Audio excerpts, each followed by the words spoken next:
اس کو اوسجا کہتے ہیں لیفٹ ہینڈ پہ. اوسجا ایک اسپیشیز ہے, اور ایک وہ والا جو درخت ہے پتلا سا لمبا, اس کو تندبا کہتے ہیں. اوسجا اور تندبا کے قریب کہیں پہ معبد کا خیمہ تھا, لیکن فکس جگہ نہیں ہے, کیونکہ 4-5 جگہیں فیمس ہے کہ یہاں پہ خیمہ تھا, یہاں پہ تھا. لیکن سیرت حلبیہ کے اندر ذکر ہے کہ جہاں پہ معبد کا خیمہ تھا, آپ صلی اللہ علیہ وسلم نے دودھ پی کے کلی کی تھی, اور وہ پانی اس درخت کے جڑوں میں ڈالا تھا, اور وہ درخت کافی ٹائم تک تھا. ایون جب آپ صلی اللہ علیہ وسلم کی وفات ہوئی تھی تو اس درخت کے پتے جو تھے وہ جھڑ رہے تھے, یعنی اس ٹائم وہ سردیوں کا موسم تھا. اس درخت پہ ایک ریڈش یا گرین کلر کا ایک پھل ہوا کرتا تھا, جو مسافر وغیرہ وہ کھایا کرتے تھے اس سے برکت حاصل کرنے کے لیے. لیکن اس کے اوپر ابھی کوئی بھی پھل نہیں ہے.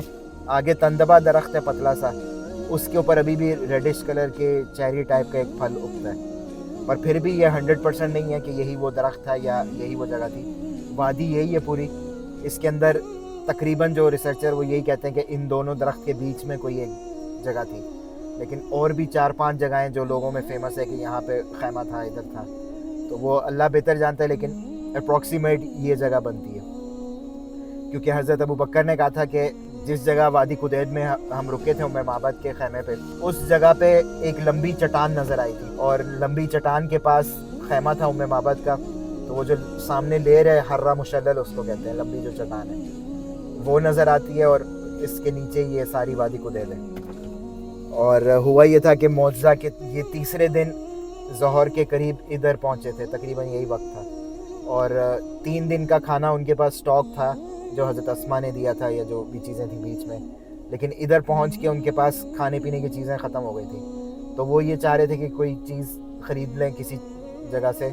تو وہ معبد کا خیمہ دور سے نظر آیا, تو وہ اس کے قریب گئے, اور وہاں ان سے جب پوچھا کہ آپ کے پاس کچھ چیز ہے خریدنے کی, ہم خریدنا چاہتے ہیں, تو انہوں نے جواب دیا کہ اگر میرے پاس کچھ ہوتا تو آپ کو یہ سوال نہ کرنا پڑتا, کیونکہ وہ اکثر مسافروں کو کھانا وغیرہ یا چیزیں ان کی ہیلپ کرتی تھیں. تو اس ٹائم ان کے جو ہسبینڈ تھے وہ گئے ہوئے تھے معبد, ان کا نام تھا, اور جو عورت تھی ان کا نام تھا عاتقہ بن خالد خزائی, ان کا نام تھا پورا قبیلے کا, معبد کا. اور معبد ان کے بیٹے کا نام تھا, اس وجہ سے معبد کہتے تھے, اور ان کے ہسبینڈ کو ابو معبد. جب وہ نکلے ہوئے تھے اس ٹائم باہر ریوڑ کو لے کے, تو حضرت محمد صلی اللہ علیہ وسلم نے ان کے خیمے کے اندر یا باہر کہیں پہ ایک کمزور بکری دیکھی, جس کا نام بکری کی مختلف اسپیشیز ہوتی ہیں, کہ ایک بکرا ہے, ایک دمبا ہے, ایک ادھر بربری کہتے ہیں, ایک سواگنی کہتے ہیں, خروف, الگ قسم کے بکرے ہوتے ہیں. تو اس طرح ایک بکرا ہے جس کا نام ہے شاتا.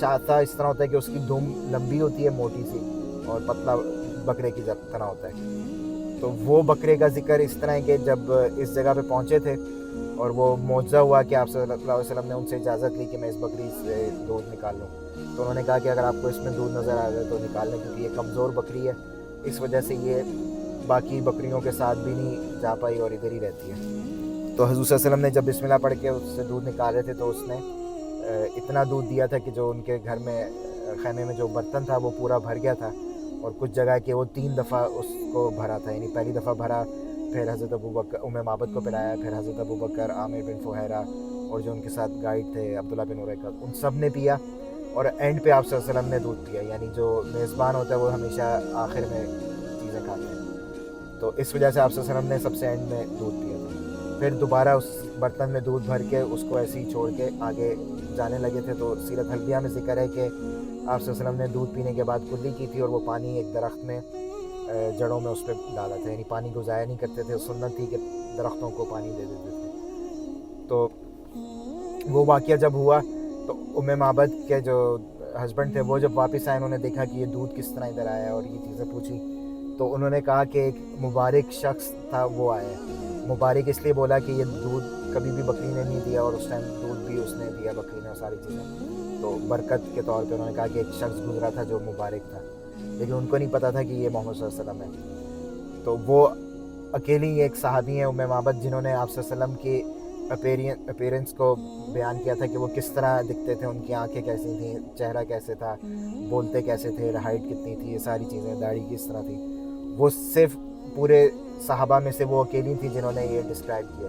اس کے علاوہ کوئی بھی صحابہ ایسا نہیں ہے جنہوں نے آپ صلی اللہ علیہ وسلم کے بارے میں بیان بتایا ہو کہ وہ کس طرح دکھتے تھے, کیا چیزیں تھیں. اور ام معبد کے جو ہسبینڈ تھے جب انہوں نے یہ چیزیں سنی اور وہ معجزہ دیکھا کہ دودھ بھی نکلا ہوا ہے اور ساری چیزیں، تو انہوں نے کہا کہ یہ وہی شخص ہے جس کو کفار مکہ ڈھونڈ رہے، کیونکہ ان رستوں سے پہلے سے ہی کفار مکہ اور جو مختلف قبیلے تھے وہ ڈھونڈ کے آگے نکل چکے تھے، کیونکہ وہ 3 دن کے اگلے فاصلے پہ ڈھونڈ رہے تھے. تو انہوں نے پھر اس ٹائم خواہش کی کہ جب اگر میں ملوں گا تو ان کے ہاتھ پہ یعنی بیعت کروں گا یا مسلمان ہو جاؤں گا. تو بعد میں یہ دونوں صحابی ہو گئے تھے، مسلمان ہو گئے تھے. اور وہ جو بکری تھی وہ 22 سال تک زندہ رہی تھی اور حضرت عمر کے خلافت میں اس کی ڈیتھ ہوئی تھی. تو وہ ہمیشہ دودھ دیتی تھی چاہے قحط کا وقت ہو یا جو بھی ہو. لیکن فکس جگہ نہیں کہہ سکتے، لیکن لوگوں میں تقریباً فیمس ہے کہ ان دو درختوں کے بیچ میں کوئی جگہ تھی.